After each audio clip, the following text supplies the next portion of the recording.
It's a Thursday morning in Paris, 1740. The baker has just cracked his first loaf of sourdough. The coal smoke hasn't yet risen over the rooftops. The Seine glides beneath Pont Neuf without a ripple.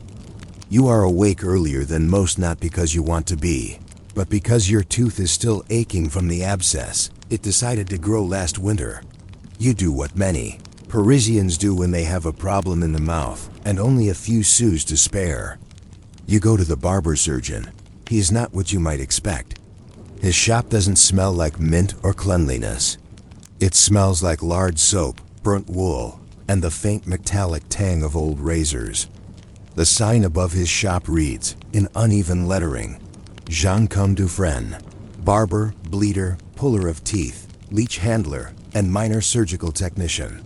You push through the creaky door and see a chair, not a dental chair, but a wide wooden thing, slightly sticky from decades of use. Nearby, a jar of brass tooth keys rests beside a jug of vinegar. These are your instruments of mercy, because in this century, dentistry is not yet a separate science. It's a patchwork trade that overlaps with surgery, with barbering, with quackery, and sometimes with blacksmithing. The tooth key. The most important tool you've never wanted. Jean Comme, the barber-surgeon, does not wear gloves. He picks up a tooth key, a crude iron tool that looks like something you'd use to fix a carriage wheel. One end is straight and narrow like a wand. The other ends in a hook designed not to lift, but to rotate. It works like this. The key is placed over the tooth. The hook catches beneath the gum line, and the surgeon twists slowly at first, then with increasing force until the tooth cracks free. You don't yet know this, but many people die from these procedures, not from the pain, which is bad enough, but from infection, tetanus, gangrene, or blood loss from a severed artery. Still, the pain from your abscess is worse. You tilt your head back and let Jean Comme do what he was trained to do. He's done it hundreds of times. His apron bears the stories of those extractions and faint red smears, the things they put in your mouth before Novocaine. There is no anesthetic in 1740s France, not unless you count alcohol. Or, if you're lucky, laudanum, which is basically opium and wine. But for most, there are local options. Jean Comme prefers a clove paste made from ground cloves, vinegar, and goose fat. It's supposed to dull the pain. It doesn't. Other practitioners, especially traveling tooth drawers in fairs and markets, carry burning incense, or use singing or even laughter to distract the patient. One infamous dentist, Pierre Marchand, was known to recite fables during extractions. There once was a fox with a thorn in his foot, just like this molar holds still. Still others recommend chewing lead shot, rinsing with brandy, or holding a dead frog in your mouth. The frog isn't medicinal. It's meant to draw out evil spirits. Your barber surgeon skips the frog. He goes straight for the brass. Teeth weren't just pulled, they were replaced, sort of. Say you survived the extraction. That's good, but now there's a hole. What happens next? If you're wealthy nobility or married to it, you can afford a set of replacement teeth. These aren't porcelain. That won't come until the 19th century. No, these are human teeth, sourced from graveyards. Or from the poor, sometimes soldiers. A black market exists in Paris for fresh tooth stock. The poorer you are, the more tempting it is to sell your molars. A good incisor might go for 12 livres. Premolars are cheaper. There are rumors, likely true, that teeth from battlefield corpses were collected in burlap sacks and sold to upper-class dentists for fitting. These are mounted on gold or ivory plates, sometimes walrus ivory, and fixed in your mouth with silk threads or tiny screws or beeswax plugs. They last a few weeks, maybe a month, and then they rot. Dentists were inventing things. Even in this bloody and improvised world of 18th century French dentistry, some people were trying to be scientific. One man stands out, Pierre Fauchard. He's not in the same class as Jean Comme. He's trained, educated, He even wrote a booklet urging dentist, the first real textbook on dentistry, published in 1728. Fauchard believed teeth should be cleaned, preserved, even straightened. He invented tools that looked like fine tweezers and mini spatulas, not butcher's hooks. He recommended using a sponge soaked in alcohol to clean the mouth. And he condemned tooth keys as dangerous, but his ideas were slow to spread by 1740, most. People still saw dentistry as a painful necessity, not a science. If your teeth hurt, you got them pulled. If your teeth didn't hurt, you ignored them. To clean them was vanity. To floss was fiction. What did they use to brush their teeth? They didn't. Not really. Toothbrushing was rare and mostly aristocratic. If someone did clean their teeth, they used a rag dipped in vinegar and salt, a toothpick carved from bone or silver, powder made from burned bread crust, ashes or crushed eggshells, a popular mixture found in the personal effects of Madame de Pompadour was powdered charcoal, orange peel, clove oil, and pulverized coral. Yes, coral. No, it didn't help. Dentistry is entertainment. In public squares, fairs, and carnivals, it was not uncommon to see a stage with a man in a bright coat, pulling teeth for show. He would call up volunteers, or drunkards, or the very desperate. He'd pull a tooth, then hold it aloft like a trophy. The crowd would cheer. Sometimes a brass band would play. Occasionally, he'd drop the tooth in a jar of vinegar and hand out souvenirs to children. These men often carried their own apprentices, dressed as devils, who would chase the patient around the stage with tongs or mock dash leeches. It was all in good fun. Unless the patient died, you are still in the chair. Jankum tightens the screw on his tooth key. You grip the arms of the chair. The vinegar-soaked cloth in your mouth barely numbs your gum. You try not to gag, but the pressure is building.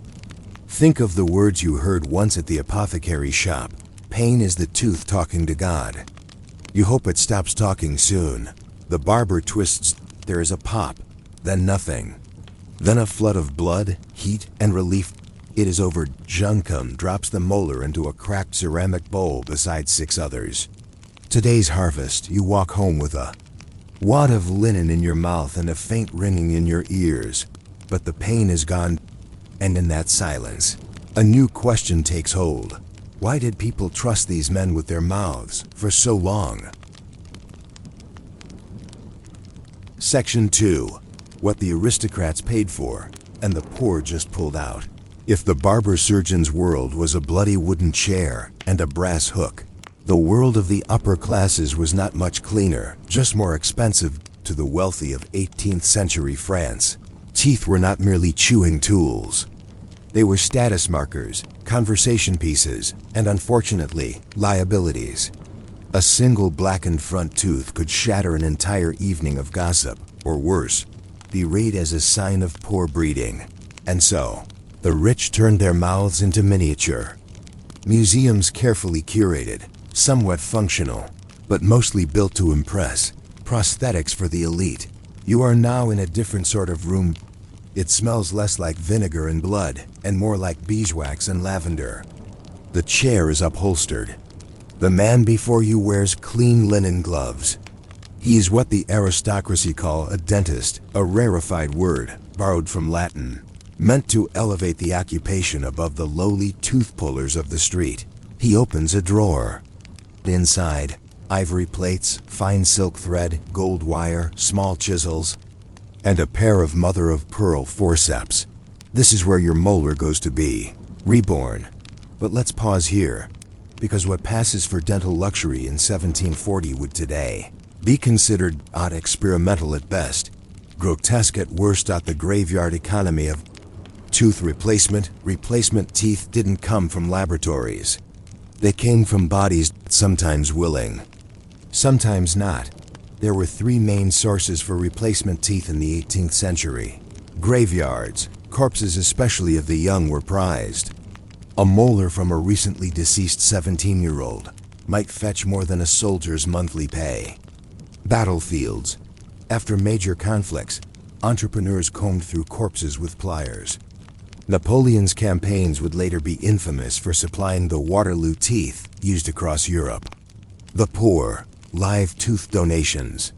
A living person, often a peasant or beggar, would sell one or more teeth to a wealthy buyer.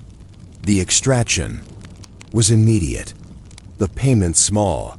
These teeth were cleaned, usually with wine or vinegar, boiled, then drilled and threaded into ivory or animal bone bases. Some were fixed with screws, others simply glued. A set might last a month. If you were lucky, the rich might own several like wigs to be switched out depending on the evening's company. One Madame de la Croix, a marquise known for her laughter, was rumored to keep a dining set and a dancing set. The former was more stable, the latter more dazzling, and then came decay, ivory warps, bone cracks, silk loosens. Human teeth rot even when cleaned. The mouth is warm, wet, and teeming with bacteria. Without disinfectants or antibiotics, even, the best crafted prosthetics grew rancid. What started as elegance became infection. A scratch in the gum could lead to fever. An abscess could lead to sepsis. The false teeth were removed and replaced, again and again. This cycle was not a secret. Everyone knew, and still, they paid because in a world where marriage and social survival could hinge on a smile, you needed to appear whole, even if your gums disagreed. Experimental pastes, powders, and patches, the aristocratic vanity of the 18th century also birthed a flood of dental remedies, some sincere, some absurd. Tooth powders were the most common. Sold by apothecaries and traveling charlatans alike, they promised whiteness, freshness, even regrowth. Popular ingredients included burnt antler dust, crushed oyster shells, tartar from wine barrels, dried rosemary and chalk. Charcoal mixed with honey, toothpaste as we know it, did not yet exist. Instead, you were given a soft bristle brush or more often, a cloth and instructed to rub these powders onto the teeth in the morning. Results varied. Some powders stripped enamel, others stained gums. A few merely made your mouth smell faintly of flowers, but no one really brushed to clean. They brushed to be seen brushing, as if to say, I know how teeth ought to look, even if I can't keep them. Denture mechanics and early braces. The more daring dentists of Paris, those with a hint of scientific ambition, experimented with devices to straighten teeth. One such invention was the bandeau, a thin metal arc, custom fitted, placed along the front of the teeth and tightened with silk thread or gold wire. It exerted slight pressure over time, very slight, and not always in the right direction. Still, some nobles claimed success. They spoke proudly of regulated smiles, but few kept the devices in for long. They caused bleeding, headaches, and ridicule. Children were sometimes forced to wear them under threat of social shame. One aristocratic diary notes, Eloise cried for hours, but mother said a crooked grin would ruin her marriage prospects. I do hope she recovers. This is what passed for orthodontics. There were no x-rays, no anesthesia, just wire, pain, and hope that the dentist is artist. Many dentists catered to artists, musicians, and actors. These clients were especially concerned with speech. A missing incisor could whistle. A gap could ruin a song. And so, some dentists developed customized false palate inserts, shaped to mimic the roof of the mouth and prevent slurring. These were often made from waxed leather, carved horn, even whale-baleen. For flexibility, they rarely stayed in place, but the illusion was what mattered. A singer who could fake a full smile and a clear la could still earn applause. Did they use any pain relief? For the rich, yes, sort of. If you had money, you might receive opium syrup, or a preparation of wine steeped with mandrake root, or even a tincture of belladonna. These were sedatives, not anesthetics. They dulled the senses, blurred the edges, but the pain was still real. You just cared about it less. And then, of course, there was alcohol. Dentists offered brandy-soaked cloths or shots of fortified wine. It didn't help much, but it made you more compliant. And in the end, compliance was all a dentist could hope. A foire, a smile that wasn't yours by the 1750s. It was entirely possible to sit at a royal banquet and see a room full of smiles, none of which were real. Gold glinted between false molars. Thin lines of silk peeked from gum lines. Laughter sounded ever so slightly off, but it was accepted, because so many had suffered, paid, and bled to get there, somewhere back in your small, rented room. Zhang Kun, the barber-surgeon, is soaking another tooth key in vinegar. He doesn't know it, but his work, crude as it may be, is safer in some ways than what the rich endured. At least his patients know what they're getting. A quick twist, a loud crack, and an honest wound.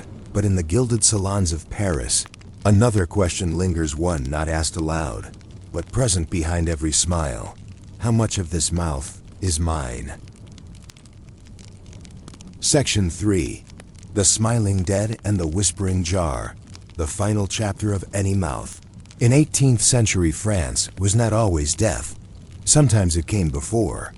Sometimes it continued after, because in a world where teeth could be bought, sold, replaced, and displayed, the boundary between body and object blurred until even your jaw became a kind of inventory. And yet, behind all the cracked enamel and ivory fixtures, there lingered a deeper truth. The people who touched your teeth were rarely remembered, but the teeth? They often were. The teeth that outlived their owners. In the cellar of Saint Lazare, a hospital and prison near Paris, a monk once catalogued a drawer of unusual contents. Among the ropes, ledgers, and vials of thickened oil, there was a small wooden box marked Dents Finis, finished teeth. Inside, a dozen molars, yellowed by time, each with a thread still tied around its root.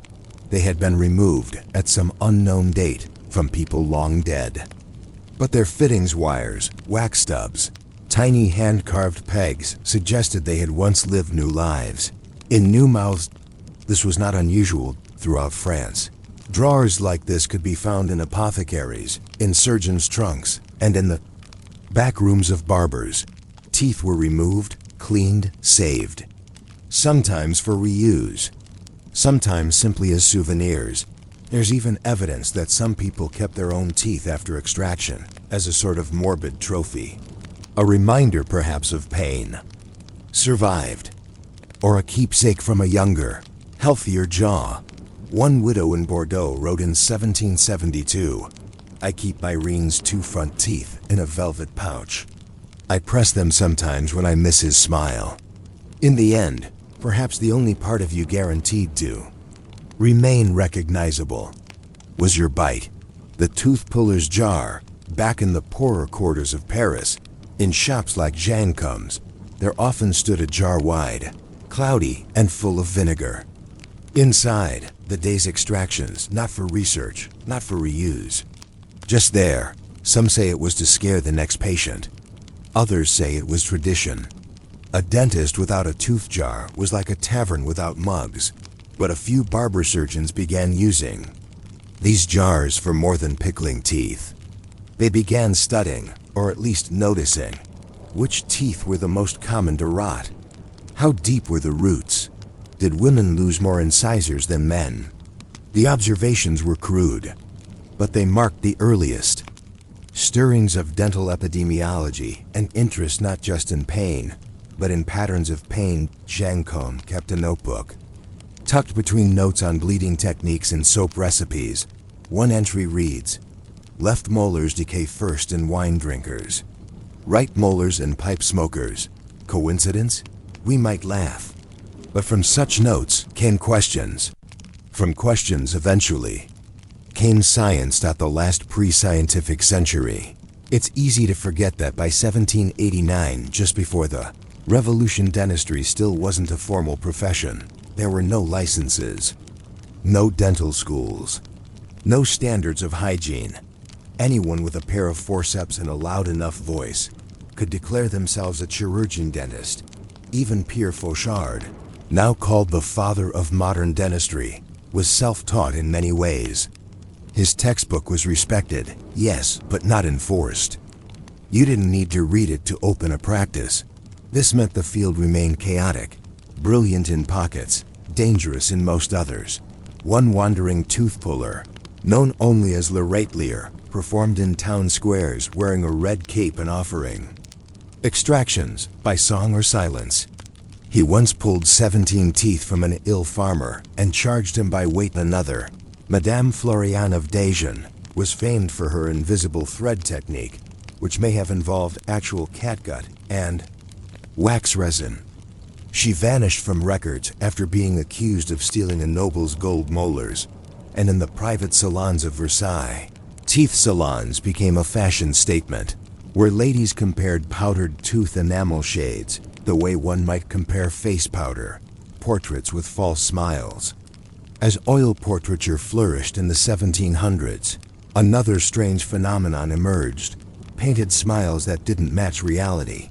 Painters were often instructed to correct their subjects' mouths, to paint lips that curled upward over teeth that, in person, were blackened, missing, or replaced with stitched bone. It became an open secret. Everyone smiled in oil. Few smiled in person. There are surviving portraits where the sitter appears to have all 32 teeth gleaming, perfect, but court records show the same person ordering dentures just weeks later. Art became aspiration, and aspiration had to be paid. For, sometimes in teeth, mouths and mortality. By the late 18th century, doctors began linking mouth health to whole body illness. They didn't know about bacteria, but they noticed patterns.